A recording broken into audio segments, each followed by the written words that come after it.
वर्ध्यामध्ये निवडणुकीपूर्वीच महायुतीत धुसफूस दिसते। जिल्ह्यातल्या सर्व नगरपालिका भाजप स्वबळावर लढण्याच्या तयारीमध्ये आहे आणि मित्रपक्ष एकत्रित येत नसल्यास आम्ही स्वबळासाठी तयार आहोत।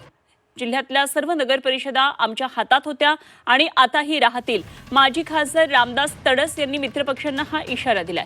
रामदास तडस यांच्या स्वबळाच्या या वक्तव्याने महायुतीमध्ये आता खळबळ उडाली आहे। भाजप नेते तडस यांच्या वक्तव्याने शिवसेना आणि राष्ट्रवादी काँग्रेसमध्ये ठिणगी पडण्याची शक्यता आहे। शिवसेना आणि राष्ट्रवादी आमच्या सोबत आहे, आम्ही युतीमध्ये आहे, परंतु ते स्वबळाची भाषा बोलत आहे। आमची सुद्धा तयारी त्याच प्रमाणात आहे। आम्ही सुद्धा 100% स्वबळाची तयारी आहे, कारण आमचा जो संघटन मजबूत आहे, आमचे आमदार जास्त आहे, आमचं नगरपालिका पहिले आमच्या सगळ्यात जास्त होत्या आणि देवेंद्रजीने जे काम केलं नगर परिषदमध्ये ते मला असं वाटतं की कोणत्याच मुख्यमंत्र्यानं आतापर्यंत केलं नाही एवढं काम नगरपालिकेच्या माध्यमातून झालं आहे।